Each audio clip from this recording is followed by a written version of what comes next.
المغضوب عليهم ولا الضالين آمين. أعوذ بالله من الشيطان الرجيم. بسم الله الرحمن الرحيم.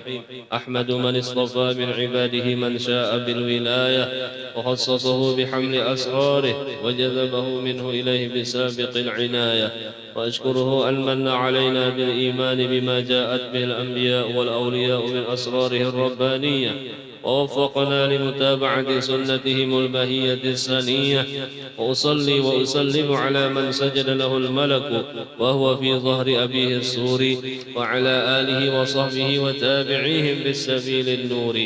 Waba'du, kemudian daripada itu maka berkatalah Syekh Siddiq Al-Madani, Khalifah Sayyid Syekh Muhammad bin Abdul Karim Al-Qadiri Al-Hasani As-Samman Al-Madani radhiyallahu an, hai segala saudaraku, manakala aku dengar dan aku lihat akan riwayat-riwayat daripada guruku, daripada hadis Nabi sallallahu alaihi wasallam, bermula pada ketika dibaca manaqib auliya illah itu diturunkan oleh Allah beberapa rahmat atas orang yang membaca dan orang yang hadir mendengarkannya, serta diiktikadkannya dengan yakin hatinya bahwa orang itu benar-benar waliullah.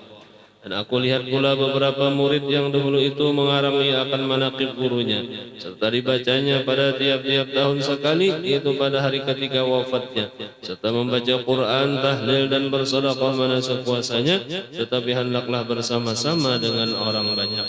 Maka tatkala aku dengar yang demikian, yakni riwayat yang tersebut itu, maka sukalah hatiku mengerjakan seperti yang demikian itu atas sekadar pahamku yang bebal ini. Serta aku himpunkan akan setengah karamat guruku, yaitu Sayyid Syekh Sayyid Muhammad Samman radhiyallahu an. Beliau adalah orang yang ahlu syariah wa tariqah wal haqiqah, yaitu kutub di dalam negeri Madinatul Rasul. Barang siapa berkehendak ziarah akan kubur Rasulullah sallallahu alaihi wasallam padahal tiada minta izin kepadanya, niscaya adalah ziarahnya itu sia-sia jikalau sah pada zahirnya sekalipun. Dan adalah tabiatnya radhiyallahu anhu itu kasih sayang ia kepada orang yang menuntut ilmu, dan kepada orang yang alim-alim dan orang yang soleh-soleh, dan kepada segala orang-orang fakir dan miskin. Lagi pula suka ia berkhidmat kepada segala orang yang datang ziarah ke kubur Rasulullah, daripada orang yang alim-alim dan orang yang soleh-soleh, dan daripada segala orang yang awam dan khawas. Dan adalah tabiatnya radhiyallahu an ketika masa kecilnya hingga sampai had mursyidnya. Lagi pula ia sangat memuliakan ibu bapanya. Lagi pula mengekalkan musyahadatul wujud dan muraqabah dan ibadah, hingga ia meninggalkan daripada adat dan melawani ia akan hawa nafsunya, hingga daripada yang halal sekalipun. Dan tiadalah tidur ia pada ketika malam hari melainkan sedikit jua. Dan apabila ia diberi bantal oleh orang tuanya ketika ia hendak tidur, maka keluh kesahlah ia seperti orang sakit. Dan apabila sampai waktu sahur, maka ia bangun daripada tidurnya, lalu ia rotib sahur. Kemudian daripada itu lalu ia sembahyang subuh berjamaah dengan orang banyak. Lalu pula ia rotib subuh hingga terbit matahari. Manakala terbit matahari kira-kira segala, maka bangkitlah ia sembahyang sunnatul isyraq 2 rakaat, dan apabila sampai 1/4 hari maka bangkitlah ia sembahyang sunnatul duha sebanyak-banyaknya 12 rakaat, dan yang terafdal itu 8 rakaat. Adalah halnya Tuan Syekh Muhammad Samman itu selalu di dalam zikrullah siang dan malam, dan ia suka uzlah, artinya menjauhi daripada bercampur dengan manusia, dan masuk khalwat dan melazimkan ziarah ke Baqi', yakni tempat pekuburan segera istri Nabi besar Muhammad sallallahu alaihi wasallam di dalam negeri Madinatul Rasul, serta hampir dengan masjidnya pada tiap hari. Lalu ia berzikir dan membaca Quran di tempat itu. Dan adalah halnya radhiyallahu an pada permulaan dia menjalani akan jalan tariqat dan haqiqat. Ia memakai pakaian yang indah-indah. Kemudian datanglah Tuan Syekh Said Abdul Qadir Al-Jailani membawa jubah putih itu, padahal Tuan Syekh Said Muhammad Samman dalam khalwatnya. Maka dipakaikanlah oleh Tuan Syekh Said Abdul Qadir Al-Jailani akan baju jubah tersebut kepada Tuan Syekh Said Muhammad Samman Al-Madani. Maka cukuplah Tuan Syekh Said Muhammad Samman dengan baju jubah putih itu hingga sekarang. Dan setengah daripada wasiat Tuan Syekh Sayyid Muhammad Salman radhiyallahu an, barang siapa membaca Allahumma ighfir li ummati Sayyidina Muhammad, Allahumma arham ummata Sayyidina Muhammad, Allahumma astur ummata Sayyidina Muhammad, Allahumma jbur ummata Sayyidina Muhammad, 4 kali berturut-turut sesudah sembahyang subuh, niscaya masuk jumlah martabat fadilat wali kutub. Dan lagi wasiat Tuan Syekh Sayyid Muhammad Salman radhiyallahu an, lazimkan oleh kamu hai segala muridku sembahyang 5 waktu berjamaah dan sembahyang Jumat, dan membanyakkan akan zikrullah wudu wa asyiya, pagi dan sore, ya wa qu'uda, waktu berdiri dan berduduk, wa ala junubikum, dan atas berbaring kamu, dan melazimkan musyahadah wahdatil af'al dan wahdatil sifat dan wahdatil zat dan muraqabah, dan membanyakkan akan membaca Al-Quran dan salawat atas Nabi besar Muhammad sallallahu alaihi wasallam, dan membanyakkan akan istighfar dan menyampaikan hajat segala manusia, dan menolongi hamba Allah ketika mendapat kesusahan, baik kesusahan dunia ataupun kesusahan akhirat, karena segala yang tersebut itu sangat memberi bekas dalam hati dan menambahi kekuatan dalam mengerjakan segala ibadah dan keyakinan serta keimanan kita kepada Allah Subhanahu wa ta'ala. Dan setengah daripada perkataan Tuan Syekh Sayyid Muhammad Salman, segala kami aulia Allah tiadalah kami mati, melainkan hanya kami berpindah daripada negeri yang zahir ini kepada negeri yang tersembunyi. Maka apabila mati kami pada penglihatan kamu, maka datanglah kamu ziarah ke kubur kami serta kamu membaca Al-Quran dan berzikir.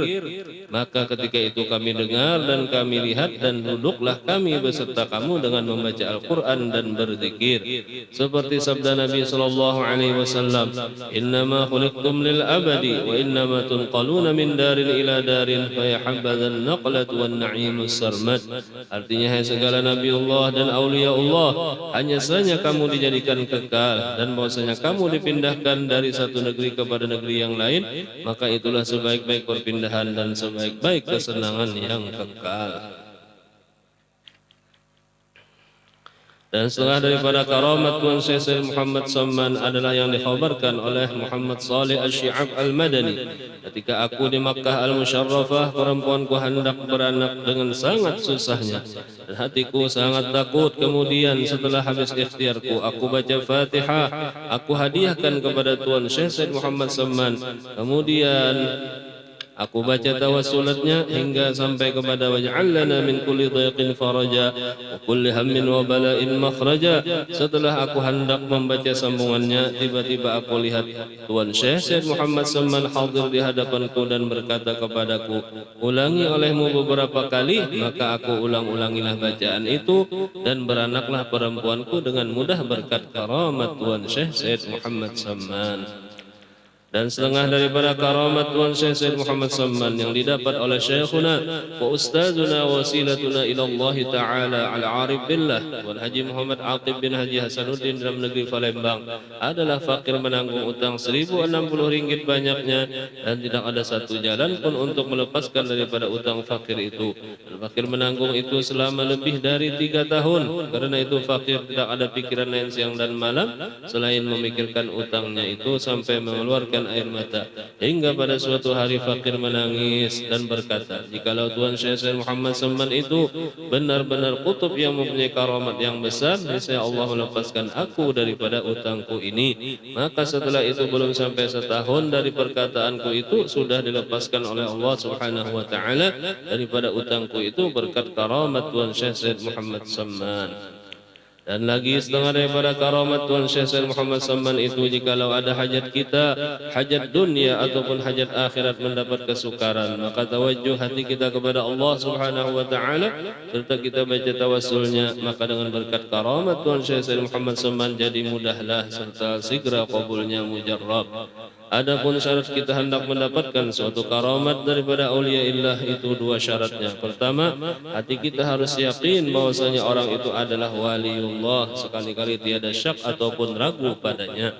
Dan yang kedua, jangan mungkir kita kepada kewaliannya. Jikalau ada pekerjaannya itu bertentangan pada zahirnya sekalipun, janganlah mungkir i'tiqad kita kepadanya. Dan jikalau 2 syarat ini tidak ada, maka tidak akan memperoleh suatu karamat daripadanya sekalipun berkhidmat kepadanya 100 tahun. Syahdan adalah Tuan Syekh Said Muhammad Samman itu dilahirkan pada tahun 1132 daripada hijratin Nabi sallallahu alaihi wasallam di dalam negeri Madinatul Rasul, dan diwafatkan radhiyallahu an itu pada tahun 1189 dari hijratin Nabi sallallahu alaihi wasallam hari Arbi'ah tanggal 2 Zulhijjah al-Mubarakah, dan dimakamkan di Baqi'il Gharqad berhampiran dengan pekuburan segera istri Rasulullah sallallahu alaihi wa alihi wasallam. Ini suatu faidah barang siapa melazimkan membaca manaqib Tuan Syekh Said Muhammad Samman ada tiap-tiap tahun sekali serta bersama-sama orang banyak, dan membaca Al-Quran serta bertahlil dan bersedekah sekadar kemampuan, kemudian dihadiahkan pahalanya kepada Tuan Syekh Said Muhammad Samman. Apalagi jika dikerjakan pada hari wafatnya, niscaya Allah akan meluaskan rizkinya yang halal, dan lagi Allah akan menyampaikan segala hajatnya min umurid dunya wal akhirah, wallahu a'lam. Mudah-mudahan dengan berkat suratil Fatihah, dengan berkat Rasulullah, dengan berkat maulidnya Rasulullah, dan dengan berkat wali-waliullah bil husna, berkat Syekh Said Muhammad bin Abdul Karim As-Samman Al-Madani, mudah-mudahan segala dosa kita, segala dosa dua ibu bapa kita, guru-guru kita, keluarga kita, dan seluruh muslimin dan muslimat diampuni oleh Allah Subhanahu wa taala, dan mudah-mudahan segala hajat kita dikabulkan oleh Allah Subhanahu wa taala, terutama hajat sahibul bait sekeluarga, dan mudah-mudahan kita selamat fid dini wad dunya wal akhirah, dan mudah-mudahan kita terhindar daripada bala penyakit zahir dan batin, dan mudah-mudahan kita menjadi orang yang hidup beriman, mati beriman sempurna, husnul khatimah, akhir umur kita dapat mengatakan la ilaha illallah Muhammadur Rasulullah ala hadhihi niyat wa likulli niyatin salihah ila hadratin nabi sayyidina Muhammad sallallahu alaihi wasallam. Al-Fatihah.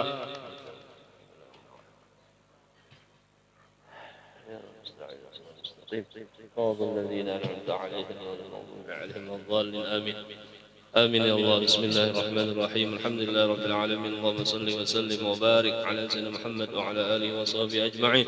اللهم إنا نتوسل بمن يتوسل إليك وبآله وصحبه الذاكرين عليك، وبمن تليت في هذا المحل آثاره ولا حضر الحاضرين شموسه وأقماره، أن توفقنا يا الله يا الله يا الله في الأقوال والأفعال لخلوص النيات، وتبدل السيئات بالحسنات، وأن تغسل ببر عفوك درن نفوسنا، وتنور بمشكاة معرفة حدائث قلوبنا، وتحفنا بألطافك الخفية عند نزول هادم اللذات، وتطلق ألسنتنا بتوحيدك عند حلول الممات، وكف عنا الجور والمظالم، ولا تكف عنا أكف الجود والمكارم، وأمدنا اللهم بأنفاس هذا العارف الأكبر والبحر المحيط الأنور، وأدخلنا بسلك جاهه العظيم، وبوئنا بمحبته جنات النعيم، وانشر علينا به خلع المواهب، وهب لنا بحرمته عليك بلوغ المآرب، وامنحنا بنفحات ذكرك وذكره الجميل، وعرضنا لحشر أرواحنا مع الكمل في كل عصر وجيد.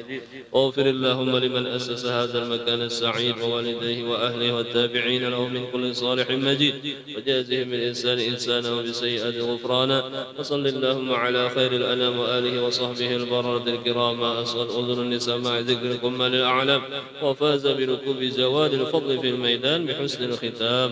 صلى الله على سيدنا محمد وعلى آله وصحبه وسلم، والحمد لله رب العالمين. الفاتحة. إياك نعبد ونستعين، اهدنا الصراط المستقيم صراط الذين أنعمت عليهم غير المغضوب عليهم ولا الضالين.